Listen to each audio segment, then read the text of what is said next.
Okay, so let's get into it. Today we're diving into the world of saxophones. Saxophones.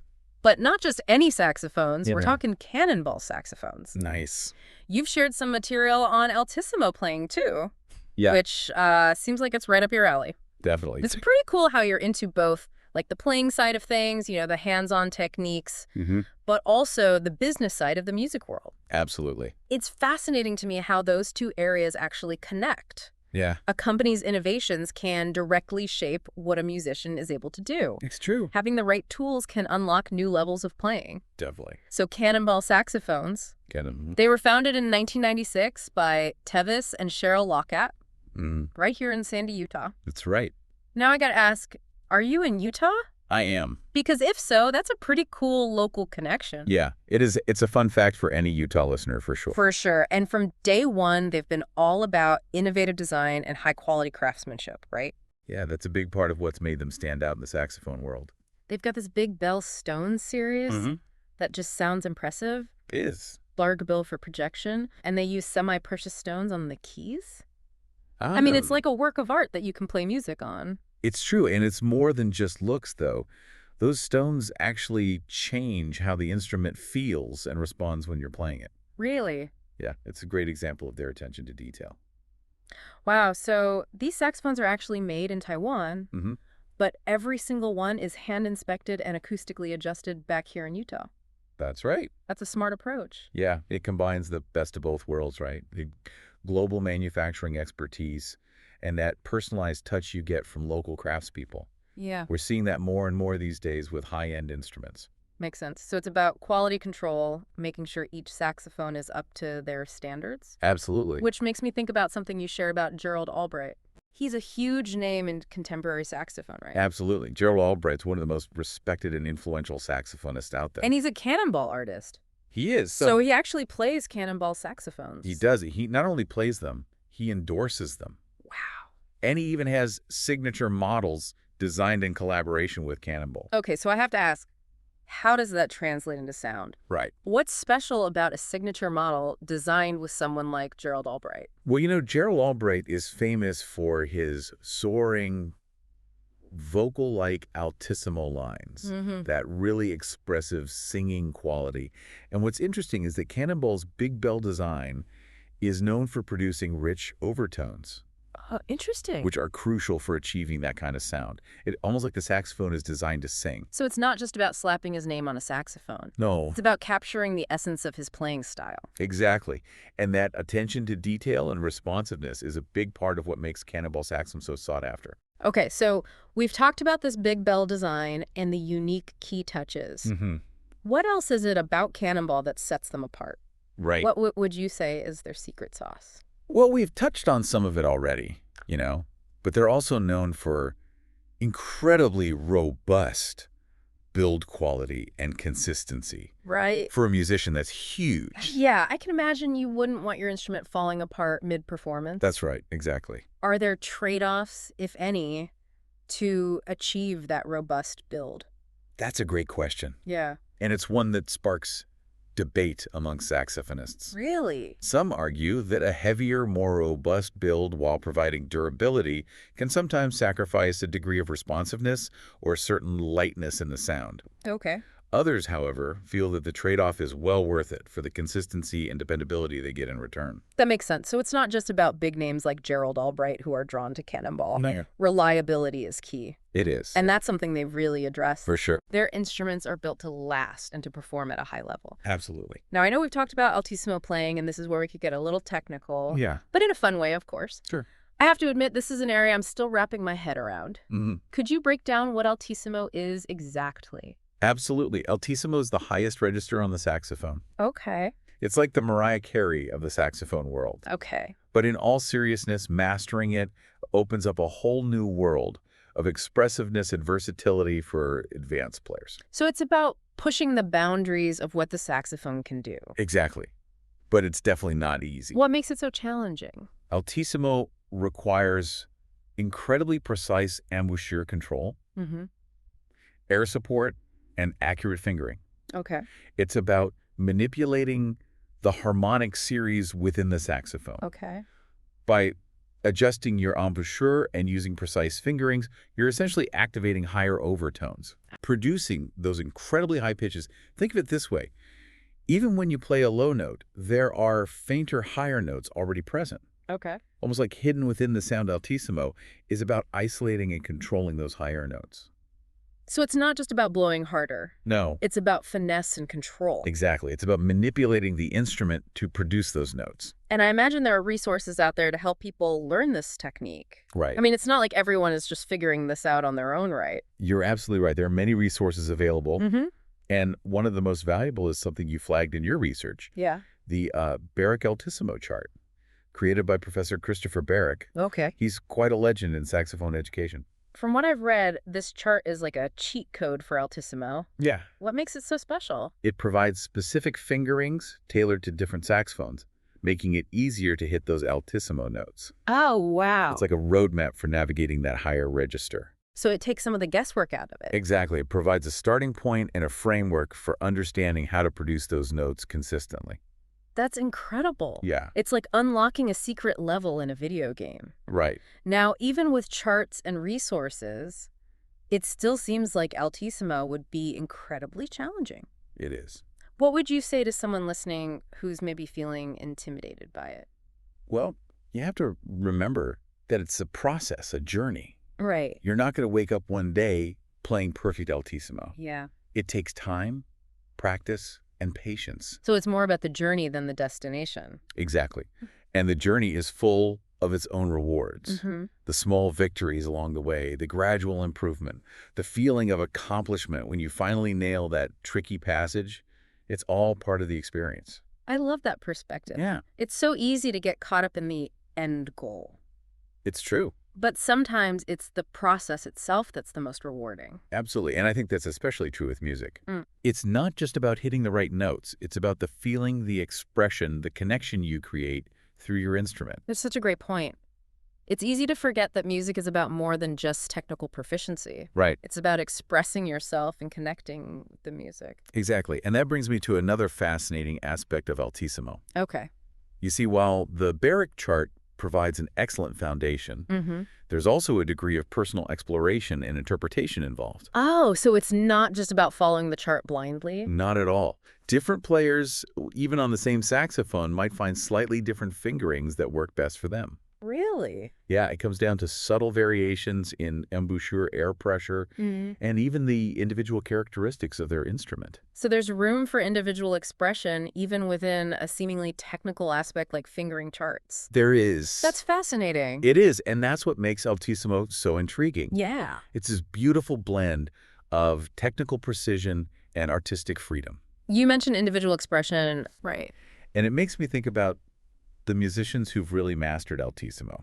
I know we have that list you put together. Yeah. Is there anyone who stands out to you Oh, yeah. as having really pushed the boundaries of altissimo playing? There are so many incredible players, but one who immediately comes to mind is Kenny Garrett. Okay. He's known for his incredibly powerful and agile altissimo technique, Wow. almost defying the limits of the instrument. I can only imagine what that sounds like. Yeah. I'm definitely going to have to check him out. You should. His playing is truly inspiring. Okay. And speaking of inspiration, we've been talking a lot about the technical side of altissimo. Right. But let's not forget the emotional impact it can have. Right. It's not just about hitting the high notes. No. It's about how those notes make you feel. Exactly. When done well, altissimo can evoke a sense of soaring freedom, a feeling of transcendence. It can be incredibly moving. You know, it's interesting to consider how a company like Cannonball, with their focus on quality and playability, might actually be contributing to the evolution of techniques like altissimo. That's a really insightful observation. Yeah. And I think you're onto something. When you have an instrument that responds so well to the player's nuances, it can really encourage exploration and experimentation. It's like the saxophone is a partner in the creative process. Precisely. Yeah. And that kind of partnership can be incredibly empowering for a musician. It seems like there's a connection there between the craftsmanship of the instrument and the artistry of the player. Absolutely. It's a symbiotic relationship. A well-crafted instrument can inspire a musician to reach new heights and push their boundaries. So it's not just about the notes themselves. It It's is. about the feeling, the expression, the connection you create through your instrument. It is. And having a responsive, high-quality instrument can enhance that connection. Absolutely. And, it's not just about the big names either. Right. Think about someone listening right now who's just starting their saxophone journey. Mm-hmm. Maybe even dreaming of playing altissimo someday. Having a reliable, well-made instrument can make all the difference in their learning experience. That's so important. It is. It's like having the right tools for the job. Exactly. If you're struggling with a poorly made instrument, it's going to be that much harder to learn and progress. For sure. A quality instrument can make the journey more enjoyable and rewarding. You mentioned Kenny Garrett earlier. Yeah. And I'm curious, what is it about his altissimo playing that makes him stand out? Okay. What are some of the qualities that make his playing so unique? Oh, where do I even begin? Kenny Garrett's altissimo playing is like a force of nature. Okay. It's incredibly powerful with this incredible fluidity and precision. He seamlessly integrates it into his solos, using it to create these intense emotional peaks and valleys. It And sounds almost like acrobatic. it is, he has this incredible control over the instrument, even in that extreme upper register. And it's not just about the notes themselves, it's the feeling he puts into them. You can hear the passion, the fire, the sheer joy of playing. Wow, that's really painting a vivid picture. It is. I'm definitely adding him to my listening list. Yeah. You won't be disappointed. Cool. And what's really remarkable is that he doesn't just stick to one style or genre. Okay. You'll hear him playing altissimo in everything from bebop to funk to world music. So he's showcasing the versatility of altissimo as well. Exactly. He's pushing the boundaries of what's possible on the saxophone Yeah. and inspiring countless other musicians in the process. I love that. It's so inspiring to hear about musicians who are constantly innovating and pushing the boundaries. It is. And it makes me think about the listener out there who's maybe feeling a little overwhelmed by the idea of altissimo or just saxophone playing in general. Yeah. What advice would you give them? I'd say, first and foremost, don't be afraid to start. Okay. It's easy to get caught up in the idea of perfection, but the most important thing is to simply begin the journey. So take that first step. Yeah. And don't worry too much about the end goal. Exactly. And remember, it's a process. There will be challenges along the way, moments of frustration, times when you want to give up. Right.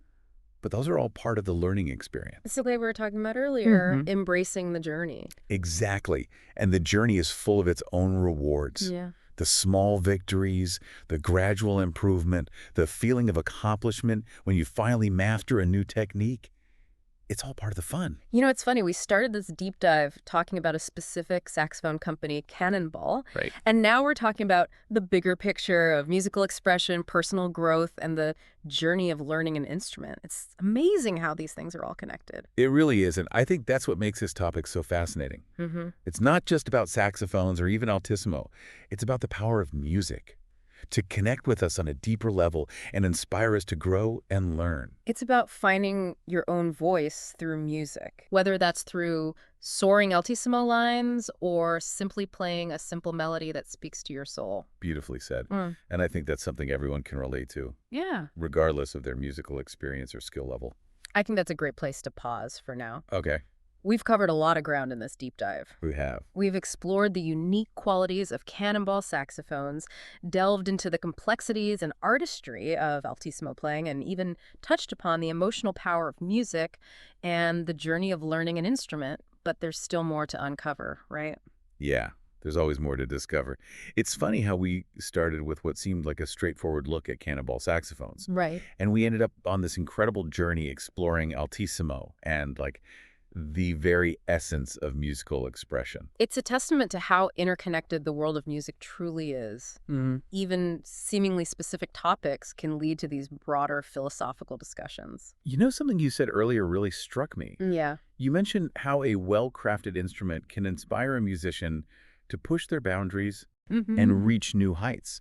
I'm wondering, how do you see that playing out in the future? Right. As technology continues to evolve, how do you think it will impact instrument design and, in turn, the way we create and experience music?